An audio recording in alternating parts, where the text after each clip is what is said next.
Each year, November brings in a slew of champions to Dover Downs. And one of the big reasons is that the illustrious Matron Stakes takes place at our 5/8 mile oval. Our Matron coverage begins with the over $201,000 final for 3-year-old trotting colts. 57 3/5, they hit the backstretch, and 6-pack is on top by about a length. Here's Metz Hall racing up on the outside to go after the leader. Dropping back just a bit faster, Woodchopper off the rail, Mississippi Storm, 5 lanes. Toasted Lindy racing outside of Kinda Lucky Lindy, and off the rail from Last Maxis. They go into the final turn, and it's 6-pack by about a length. 3/4 in 126 as they race around the final turn. 6-pack with Metz Hall on the outside. Fashion Woodchopper has the rail, Mississippi Storm on the outside 4th. The others are far back right now. They come to the top of the stretch and turn for home, and 6-pack is pulling away. 6-pack is off by 4 or 5 lanes coming through the stretch. 6-pack, Fashion Woodchopper trying to hold second, coming toward the wire. It'll be 6-pack to win easy. Fashion Woodchopper clearly second best. 6-pack, Fashion Woodchopper, and real close for third. 6-pack, this year's Kentucky Futurity champion and new millionaire, crossed the wire first and won 54-1 over a sloppy racetrack. The son of muscle mass led from start to finish to win his Matron final by 4 lengths with trainer-driver Ake Sponstead. I was surprised that Fashion Woodchopper can beat Metz Hall on for the leads, but that doing it easier for me. So when I come to the front, it was an easy race, yes. He have a good confirmation, and he is big and strong, and he have big engine and very good head. He's a winner. He wants to win. He can do everything. He's nice to drive and never break, and he can leave fast, and he's a strong horse. He can be a little bit lazy sometimes, but if I ask him, he do the job. Next up, let's see the talented trotting fillies in their over $183,000 event. They make the way by the half, 55 2/5, Plunge Blue Chip and Custom Cantab down inside. That's Supergirl Riley. Toward the rails, Youarmycandygirl alongside Lily Stride. Third over, that's I'm Pink 2. They race up the backstretch on the way toward 3/4, and the leader, Custom Cantab, opens up 2 lengths. That's Supergirl Riley outside Plunge Blue Chip. Down toward the rail is Youarmycandygirl. 3 wide now is I'm Pink 2. Between horses, that's Lily Stride. They go by 3/4, 124 and 2/5. They make their way around the final turn. It's Custom Cantab. Now getting closer is Plunge Blue Chip. Supergirl Riley's got the rail. Ready to get loose is Youarmycandygirl. They come toward the top of the stretch, and it's Custom Cantab turning for home, leading by about a length. Custom Cantab down toward the inside. That's Supergirl Riley outside Plunge Blue Chip. They come through the stretch. Here comes Supergirl Riley after Custom Cantab, and Supergirl Riley. Custom Cantab. Custom Cantab battled early and got to the front before leading the rest of the way to reach the finish line first in 153-1, just ahead over her rivals. The daughter of Mr. Cantab is trained by Chris Beaver, and this was her very first start outside of Indiana. She returned almost $18 to win with Hall of Famer David Miller in the bike. Videographer Robert Faust caught up with the connections. She left the gate really good, and Tony was trying to get me in the hole, and I almost got in there, but she felt good, and she raced all her races on the lead, so I kept going, and I was a little concerned about the 1/4 and half, if she'd have anything left, but she raced very tough, fought a tough race there, so very proud of her. And you've driven this horse before, so... No, first time I ever sit behind her. Yeah. Pete Brennan had driven her pretty much all of her starts.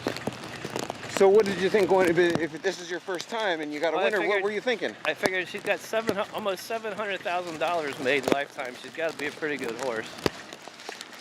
So you're not saying you didn't have to do very much? Not really. She was pretty push button there, and she fought awful hard to get the win there.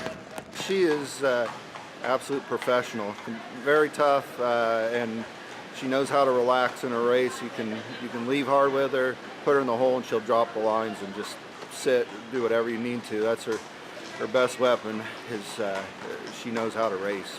Now, David Miller is not the normal driver of this horse, so what advice did you give him going into this?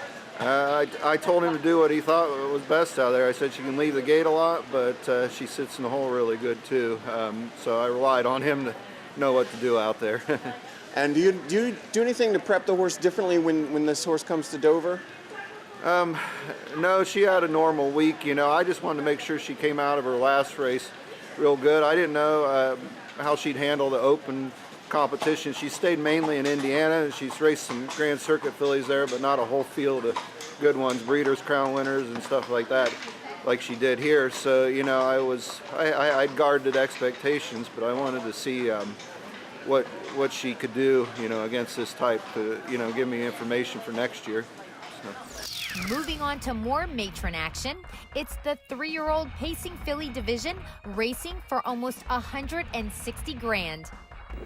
As they approach the half with the lead, Youarmycandygirl. Percy Blue Chip is there. Dance Blue races up on the outside toward the rail. And that's Alexis Power, 56 2/5, as the field heads up the backstretch toward 3/4. Youarmycandygirl 2 lengths over Percy Blue Chip. Dance Blue races on the outside, followed by Alexis Faith. Down inside, Alexis Power. And then it's Baron Remy toward the inside, Solitary. Field races into that final turn now with Youarmycandygirl leading by a little bit more than a length, 3/4 in 123 3/5 midway on the final turn. Youarmycandygirl back in the second, Percy Blue Chip. Dance Blue backs away as they come over toward the top of the stretch. Fourth is Alexis Power. They straighten away now and turn for home, and Youarmycandygirl leads by 2.5 lengths. Percy Blue Chip giving chase toward the inside, coming through the stretch. Youarmycandygirl's in front. Youarmycandygirl, Percy Blue Chip, and Alexis Power in 151 3. Youarmycandygirl, the favorite in the race, and last year's freshman pacing champion for her division in the entire United States, goes from gate to wire in a 151 3 effort for trainer Ron Burke. The Millionaire American Ideal filly was driven to victory by Yannick Gingras. She's just mentally tough. She's just had so many brutal, tough trips, and she keeps bouncing back. Like, she's just an amazing, strong horse, you know. Fillies normally don't do that when they get roughed up, and Colts and geldings do it, but she's basically like a Colt or a gelding because she just keeps coming back and better and stronger as the year went. Right from the get-go, we thought she was special, you know. She just showed unbelievable speed and toughness, and like mentally tough too, you know. She's just a special horse. I know it was a very good mile. Obviously, you know, it's cold and windy, and but she's such a strong filly. She's had you know, up and down year, you know what I mean, throughout the year, but she's finished real strong, and I'm really proud of her.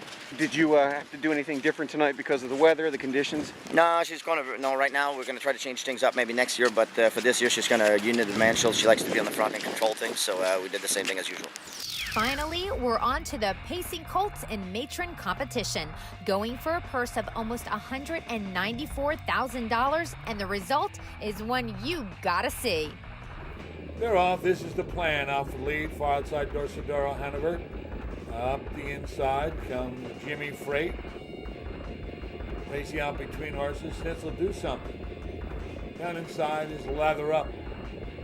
Behind Lather Up, that's the Downtown Bus. Then comes Dunwell, followed by Springsteen. They race around the first turn. And there goes Jimmy Freight up on the outside. And Jimmy Freight is up to get the lead. How about 25 3/5? They make the way by the stands. Jimmy Freight is clear. This is the plan. Is back to second, racing third. That's Snitzel Do Something. Out comes Lather Up. Following Lather Up, Dorsadoro Hanover, also out the Downtown Bus. In front of Dunwell. Up the inside goes Springsteen. They race into the clubhouse turn. On top by about a length and a half is Jimmy Freight. Racing up is Lather Up into second. This is the plan, back to third. Flying outside Dorsadoro Hanover. And down toward the inside, that's Snitzel Do Something, 54 4/5 as they race up the back stretch. Jimmy Freight. Jimmy Freight leads by 2 lengths. This is the plan is there. Lather Up dropped right out of it and forced 3 wide Dorsadoro Hanover. Following that 3 wide move, that's the Downtown Bus. Toward the inside, Snitzel Do Something. They race by 3/4. Jimmy Freight, this is the plan, 122 1/5 midway on the final turn. It's Jimmy Freight almost 2 lengths. Doris Subduro Hanover races on the outside if this is the plan. The downtown bus is 3 wide, no one else gaining right now. And they're at the top of the stretch turning for home. It's Jimmy Freight with the lead. It's 2 lanes. Jimmy Freight down the inside. This is the plan. This is the plan after Jimmy Freight. Far outside the downtown bus. Here's the wire. Very close between This is the Plan and Jimmy Freight in 1:49.01. 2 top pacers could not be separated at the wire as This is the Plan and the downtown bus reached the finish line at the exact same moment in 1:49.1. This is the Plan is a son of Some Beach Somewhere, trained by Ron Burke, and paid $17 to win with Tim Tetrick driving. The downtown bus is a son of Mach 3, trained by Jeff Gillis, and paid $20.60 to win with Corey Callahan in the bike. And Callahan and Tetrick were #twinning in victory lane. All right, now look, you guys, you're twins. It's about time you won one at the same time. What do you think about that? Yeah, I mean, you know, it's a green and yellow winner circle. We'll take it. Hey, win's a win. We'll take a share. Talk to us a little bit about this win. How do you feel about having to share it? You know what? I'm very happy. Obviously, we're like 20-something to 1, so we weren't expected to be there. But he's raced very well all season, and he's a real nice little horse. So I'm very happy. So you had a different driver tonight than you were expecting. Did you have any words of wisdom for your driver tonight? We had to adjust on the fly. I just told him that he's off the bit until you start him up, and he drove him perfectly. Could not have asked for any better, so I'm very happy. Congratulations to the 2018 Matron 3-year-old champions and all of their connections.